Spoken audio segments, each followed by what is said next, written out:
7 acres 7 ಎಕರೆಗಳಷ್ಟು ಜಾಗ ಉಳಿಯುತ್ತೆ. ನಮಗೆ ಮೊದಲು ಅವರು ಕೊಟ್ಟಿದ್ದು 9 ಎಕರೆ 32 ಗುಂಟೆ ಕೊಟ್ಟಿದ್ದರು. ಅದರಲ್ಲಿ ಸ್ವಲ್ಪ ಭಾಗ ಹೋಗಿದೆ.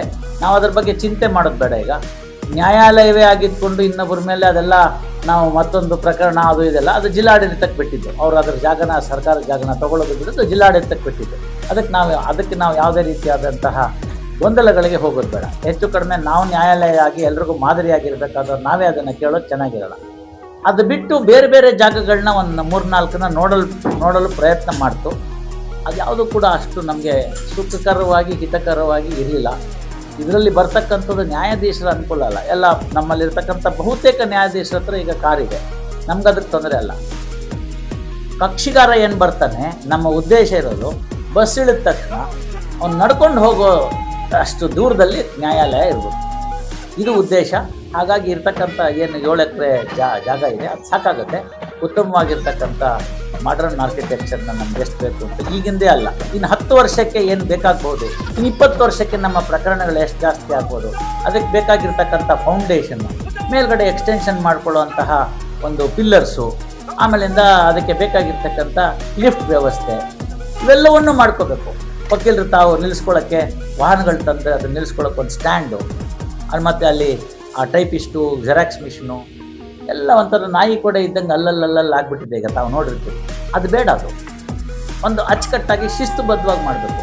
26ನೇ ಇಸ್ವಿನಲ್ಲಿ ಕಟ್ಟಿದ್ದು, 27ನೇ ಇಸ್ವಿನಲ್ಲಿ ಕಟ್ಟಿದ್ದು, 28ನೇ ಇಸ್ವಿನಲ್ಲಿ ಕಟ್ಟಿದ್ದು ಇಷ್ಟು ಕಚಡವಾ ಅಂತ ಅನ್ನಬಾರ್ದು. ಕಟ್ಟಿದ್ರೆ ಇನ್ನು 50 ವರ್ಷಕ್ಕೆ 100 ವರ್ಷಕ್ಕೆ ಚೆನ್ನಾಗಾಗುವಂಥ ಕಟ್ಟಡ ಕಟ್ಬೋದು. ನಾನು ಇದನ್ನು ಯಲಬುರ್ಗದಲ್ಲಿ ಹೇಳಿದೆ. ಅಲ್ಲಿ ಯಾರೋ ಕಾಂಟ್ರಾಕ್ಟರ್ ತೆಗೆದುಕೊಂಡಿದ್ರು, ಅವ್ರು ನಿಲ್ಲಿಸ್ಬಿಟ್ಟಿದ್ರು ಕಾರಣಾಂತರದಿಂದ. ಆ ಇಂಜಿನಿಯರ್ಗೆ ಹೇಳಿದೆ, ಮಾನವಿನ ಪೇಪರ್ನಲ್ಲಿ ಬಂತು. ನಾನು ಕೊಪ್ಪಳ ಬಿಟ್ಟು ಸುಮಾರು 2 ವರ್ಷ ಆಯಿತು. ಆದರೂ ಕೂಡ ದೇರುವ ದುರಸ್ತು ಅಂತ ಸ್ವಲ್ಪ ಲೇಟ್ ಆಯಿತು. ಆದರೆ ಅಚ್ಚುಕಟ್ಟಾದ ಬಿಲ್ಡಿಂಗ್ ಬಂದಿದೆ. ಮೊನ್ನೆ ಕರೆದಿದ್ರು, ಆಯ್ತಪ್ಪ ನಾವಿದ್ದಾಗ ನಮ್ಮ ಕೆಲಸ ಮಾಡಿದ್ದೀವಿ, ಈಗ ಯಾರಿದ್ದಾರೋ ಅವ್ರನ್ನ ಕರ್ಕೊಂಡು ನೀವು ಇನಾಗ್ರೇಷನ್ ಮಾಡ್ಕೊಳ್ಳಿ ಅಂತ ಹೇಳಿ ಬಿಟ್ಟಿದ್ದಾಯಿತು. ಚೆನ್ನಾಗಿ ಬಂದಿದೆ. ಯಲಬುರ್ಗದಲ್ಲಿ ಕೊಟ್ಬಿಟ್ಟು ಕ್ವಾಲಿಟಿನೂ ಚೆನ್ನಾಗಿ ಬಂದಿದೆ. ನಾನು ಆತನಿಗೆ ಅದೇ ಮಾತು ಹೇಳಿದ್ದೆ, ನೋಡೆಯಾ, ಈ ಒಂದು ನ್ಯಾಯಾಲಯ, ಪೊಲೀಸ್ ಸ್ಟೇಷನ್ ಮತ್ತು ಆಸ್ಪತ್ರೆ, ಶಾಲೆ ಇವು 4 ಕಟ್ಟುವಾಗ ಮನಸ್ಸಿಟ್ಟು ಕಟ್ಟಪ್ಪ. ನೀನು 100 ವರ್ಷ ಬದುಕಬೇಕು. ಯಾರಿಗೆ ಗೊತ್ತು, ನಾಳೆ ನೀನು ಅದೇ ನ್ಯಾಯಾಲಯದಲ್ಲಿ ನಿಂತ್ಕೋಬೇಕಾಗ್ಬೋದು. ಈ ಕಡೆಗಾರು ಆಗ್ಬೋದು, ಆ ಕಡೆಗಾರು ಆಗ್ಬೋದು. ಅವತ್ತು ನಾನೇನ ಹಿಂಗೆ ಕಟ್ಟಿದ್ದು ಅಂತ ತಲೆ ಮೇಲೆ ಬೀಳೋಂಗೆ ಇರಬಾರ್ದು. ಚೆನ್ನಾಗಿ ಕಟ್ಟು ಅಂತೇಳಿ ಅದೆಲ್ಲ ಮಾಡಿದ್ದಾರೆ ಪಾಪ. ನಾನು ಸ್ವಲ್ಪ ಮಾತಲ್ಲಿ ಕಠಿಣ, ತಮಗೆಲ್ಲ ಗೊತ್ತು. ಹಾಗಿಲ್ಲದೆ ಕೆಲಸನೂ ಆಗಲ್ಲ ಅನ್ನೋದು ನಿಮಗೆ ಗೊತ್ತು.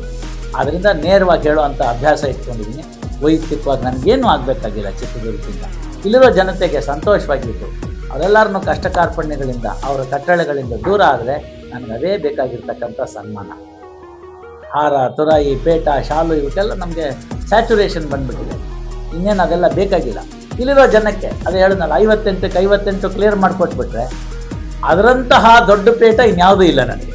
ಅದನ್ನು ಮಾಡಿಕೊಡಿ. ತಮ್ಮ ಸಹಕಾರ ಇರಲಿ. ಎಲ್ರಿಗೂ ಧನ್ಯವಾದ. ಡಿವಿಷನ್ ಕೊಡಿ ಅಂತ ಅಷ್ಟು ನಂಬರ್ ಇಲ್ಲಪ್ಪ, ಕೊಡೋಕ್ಕಾಗಲ್ಲ, ಇಟ್ಮಿನೇಟ್ ಮಾಡಿಕೊಡ್ತೀನಿ ಅಂತ ಹೇಳಿ ಮಾಡ್ತಾಯಿದ್ದೀನಿ. ಇವೆಲ್ಲ ಕೆಲವೆಲ್ಲ ಇದೆ, ಕೆಲವು ಸೂಕ್ಷ್ಮ ತಾಂತ್ರಿಕತೆ. ಎಷ್ಟು ತಮ್ಗೆ ಹೇಳ್ಬೋದು ಅಷ್ಟು ಹೇಳ್ಬೋದು. ಹೇಳಬಾರ್ದು ಅಂತಲ್ಲ, ಹೇಳೋದೆಲ್ಲ ಹೇಳಿದ್ದೀನಿ.